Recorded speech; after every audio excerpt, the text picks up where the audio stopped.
Welcome to your channel Preparation for All #64. Dear learners, it is your channel. আজকে একটি রিকোয়েস্টের class এবং গুরুত্বপূর্ণ ক্লাসও বটে।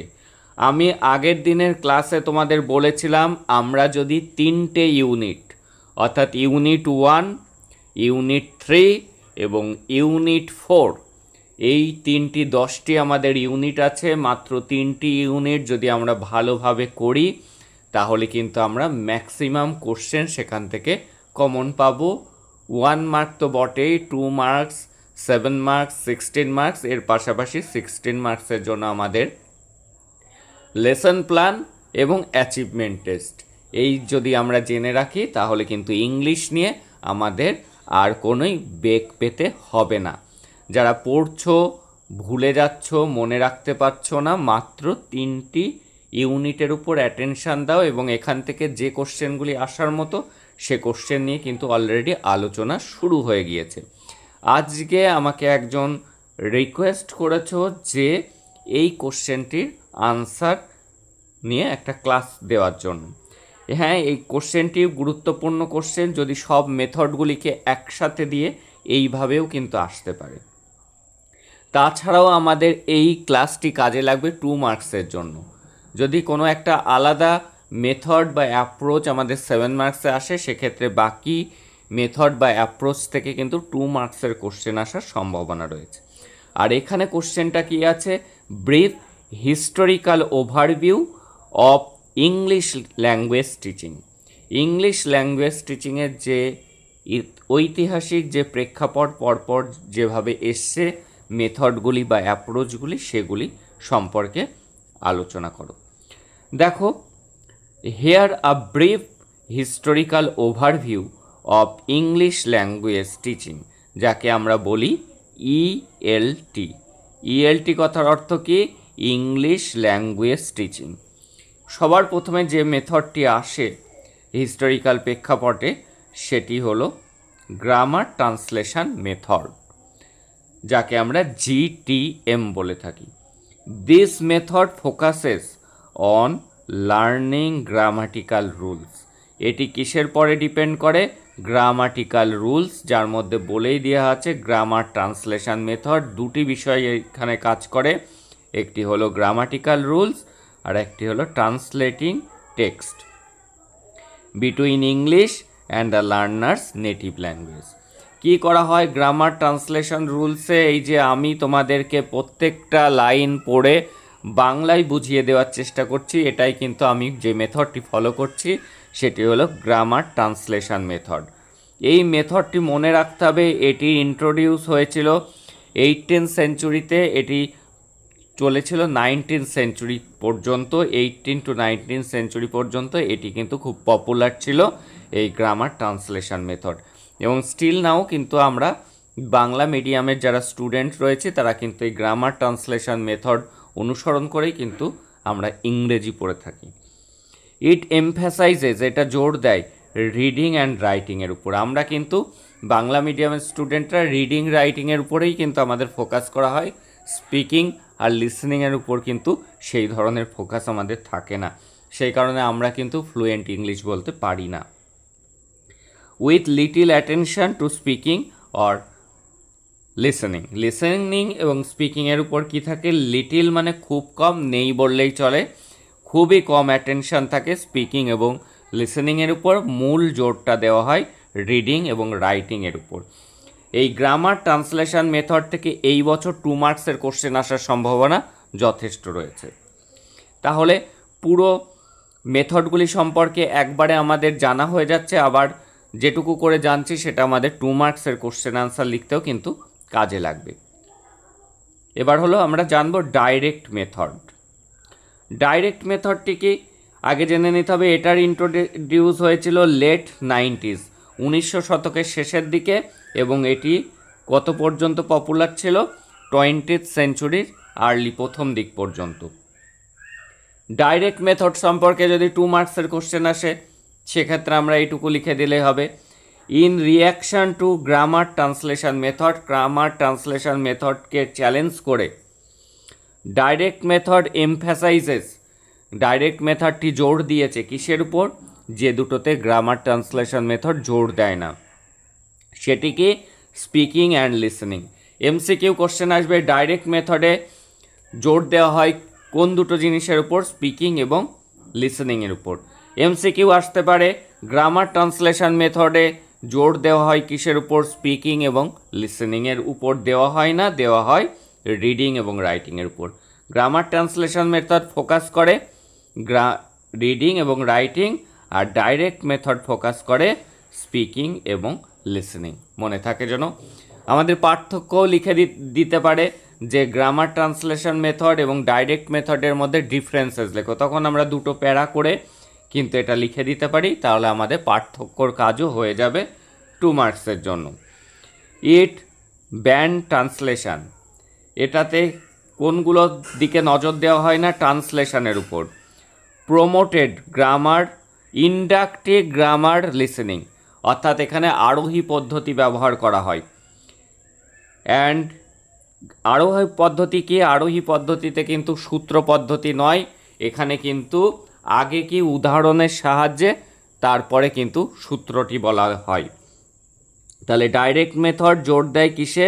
ইন্ডাকটিভ গ্রামার লিসেনিং লার্নিংয়ের উপর। আর গ্রামার ট্রান্সলেশন কি? ট্র্যাডিশনাল, এটা কিন্তু পদ্ধতি। আর এখানে প্রমোট করছে ডাইরেক্ট মেথড ইন্ডাকটিভ, কথার অর্থ আরোহী পদ্ধতিকে।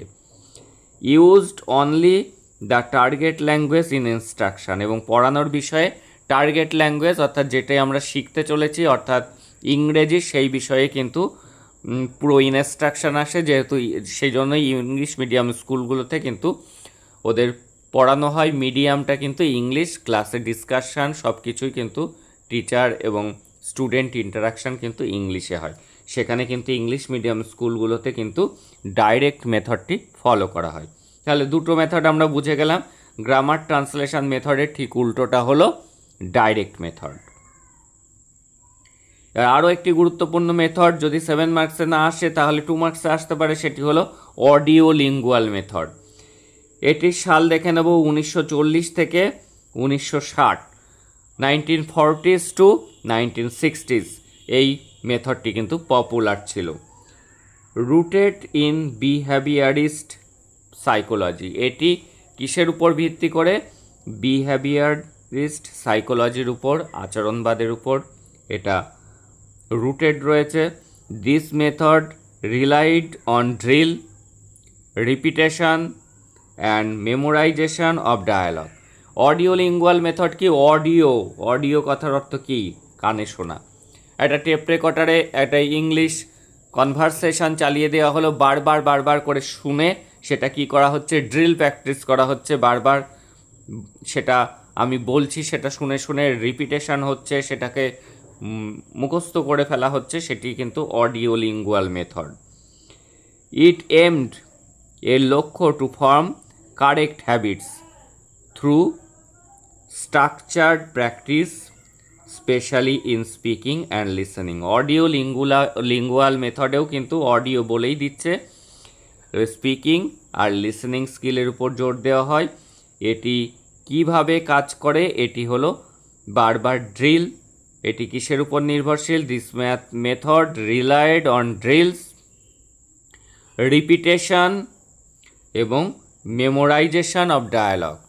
এটা কি? প্র্যাকটিস, বারবার বলা এবং মুখস্থ, এই তিনটের উপরেই কিন্তু নির্ভরশীল। এখানে জোর দেওয়া হয় কিসের পরে? স্পিকিং এবং লিসেনিং স্কিলের উপর। তাহলে আমরা বুঝে গেলাম তিনটে মেথড। এবার দেখে নেব পরেরটি। এবার কি? কমিউনিকেশন ল্যাঙ্গুয়েজ টিচিং, যাকে বলা হচ্ছে সিএলটি। এমসিকিউতেও কাজে লেগে যাবে। সিএলটির ফুল ফর্ম লিখতে দেবে, কমিউনিকেশন ল্যাঙ্গুয়েজ টিচিং।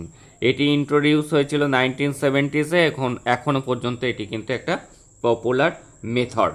কি? কমিউনিকেটিভ ল্যাঙ্গুয়েজ টিচিং মেথড 7 মার্কসের জন্য কিন্তু এই বছর অত্যন্ত গুরুত্বপূর্ণ। পরবর্তী ক্লাসগুলিতে কিন্তু আমরা আবার ডিটেলস আলোচনা করব প্রত্যেকটি মেথড, যেগুলি 7 মার্কসের জন্য এই বছর গুরুত্বপূর্ণ। এর পরের দিন ক্লাসে আমরা যেহেতু ফার্স্ট ইউনিট শুরু করেছি, ফার্স্ট ইউনিটের 7 মার্কসের 2 মার্কসের 16 মার্কসের গুরুত্বপূর্ণ কোশ্চেন দেখে নেব। আগের ক্লাসে আমরা গুরুত্বপূর্ণ 4টি কোশ্চেনের মাত্র একটাই অ্যান্সার দেখে নিয়েছি, আর বাকি যে কোশ্চেনগুলি আছে আগামী ক্লাসে কিন্তু আমরা সেগুলি কমপ্লিট করে নেব। খালি চ্যানেলের সাথে থাকো, ধারাবাহিকভাবে ক্লাসগুলিকে দেখো, প্লেলিস্ট থেকে ক্লাসগুলিকে দেখো। যারা পরবর্তীতে জয়েন করেছো চ্যানেলটিকে সাবস্ক্রাইব করে নোটিফিকেশন অন করে রাখো for your better result.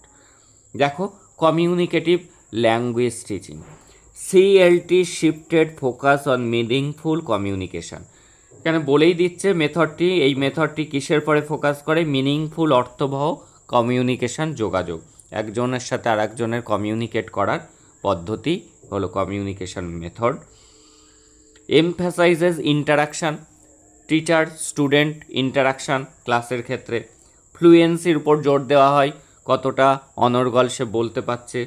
Real life language ইউজের পরে জোর দেওয়া হয়, দৈনন্দিন জীবনে সে কিন্তু রিয়েল লাইফে বাস্তবেও কিন্তু সেই ভাষাটিকে ব্যবহার করতে পারছে কিনা। ইট প্রমোটেড লার্নিং থ্রু টাস্ক, এটি কিভাবে কাজ করে, কিসের মাধ্যমে এটি শেখা হয়? টাস্ক বেসড এটা। রোল প্লেস এবং অথেন্টিক মেটেরিয়ালস, এইগুলি কিন্তু সাহায্য করে। অর্থাৎ টিচার কিছু ইনস্ট্রাকশান দিচ্ছেন, স্টুডেন্টরা সেটা করছে, রোল প্লে করছে। হয়তো ক্লাসে একটা নাটক করা হচ্ছে, সেটি ইংরেজিতে হচ্ছে, এইটার মাধ্যমে তারা রোল প্লে করছে। অথেন্টিক মেটেরিয়ালস দেওয়া হচ্ছে, তাদের শেখার জন্য যে মেটেরিয়ালসগুলি দরকার, যে টিএলএমগুলো প্রয়োজন, সেগুলি ব্যবহার করা হচ্ছে। এর মাধ্যমে কমিউনিকেশন ল্যাঙ্গুয়েজ টিচিংটি সম্পন্ন করা হয়। এটিতে জোর দেওয়া হয় কিসের উপর? কমিউনিকেশনের উপর। কিসের পরে জোর দেওয়া হয়? ইন্টারাকশানের উপর, ফ্লুয়েন্সির উপর, রিয়েল লাইফ ল্যাঙ্গুয়েজ ইউজের উপর। এটি 2 মার্কসে যেমন ইম্পর্টেন্ট, 7 মার্কসের জন্য কিন্তু গুরুত্বপূর্ণ। আজকে পুরো যদি হিস্টোরিক্যাল ওভারভিউ আসে, সব মেথডগুলি আমাদের এমন ছোটো করে লিখতে হবে। আর যদি এর মধ্যে থেকে কিন্তু 2 মার্কসেও কোনো না কোনো মেথড আসবে, সেটিও কিন্তু আমাদের 2 মার্কসেরও কাজ করছে। আবার কোনো মেথড দিয়ে দিতে পারে 7 মার্কসে কোনো একটা মেথড, সেটি নিয়ে আমরা পরবর্তীতে আলোচনা করব।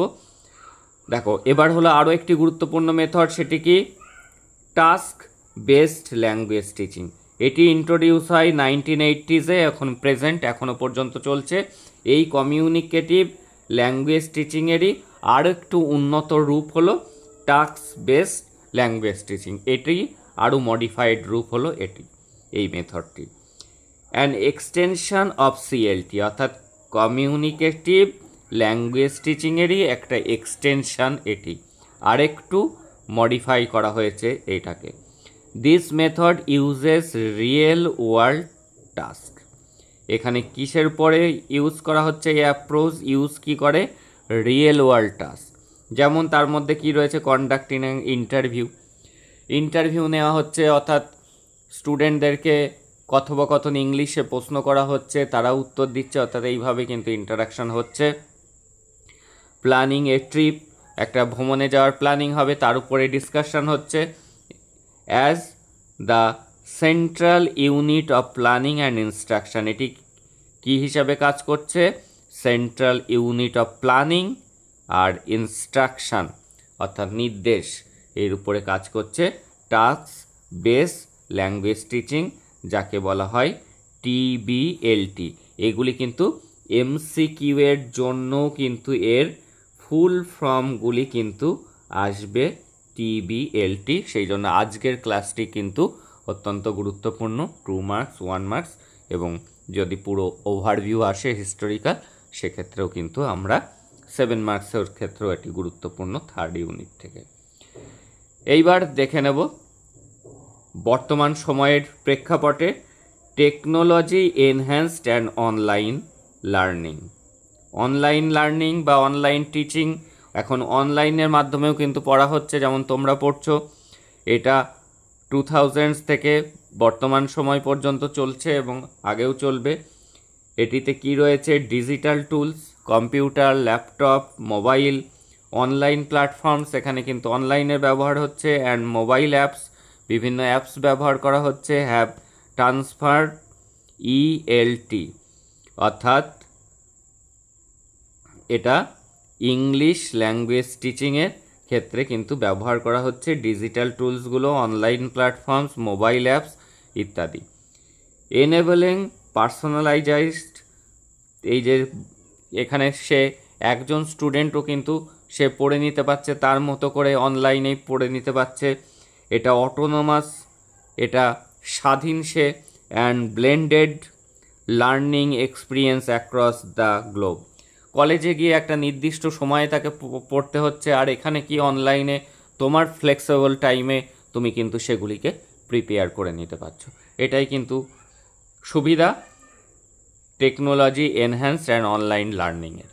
এই ছিল আজকের যে কোশ্চেনটি, historical overview of teaching English, historical overview of English language teaching. English ল্যাঙ্গুয়েজকে কীভাবে পড়ানো যায় তার একটা হিস্টোরিক্যাল ওভারভিউ আসলে আমরা কিন্তু এইভাবে সুন্দর করে পয়েন্টস দিয়ে লিখে দেবো, এবং এবার আমাদের 5টি যে 6টি পয়েন্টস আছে তার মধ্যে 5টি পয়েন্টস কিন্তু অত্যন্ত গুরুত্বপূর্ণ 2 মার্কসের জন্য এবং 7 মার্কসের জন্য। 7 মার্কসে আমরা এলাবোরেট পড়ে নেব। আজকের ক্লাসে আমরা 7 মার্কসের জন্য যেমন কোশ্চেন কমন পাবো, 1 মার্কেরও সেইগুলির GTM এর ফুল ফর্ম, এরকম ফুল ফর্ম লিখতে দেবে, সেগুলিও যেমন পারবো, সেরকম 2 মার্কসের কোশ্চেনও কিন্তু আমরা পারবো। ধারাবাহিকভাবে ক্লাস ফলো করো, ইংলিশ নিয়ে কোনো প্রবলেম হবে না। দ্যাটস অল টুডে, দেখা হচ্ছে পরে।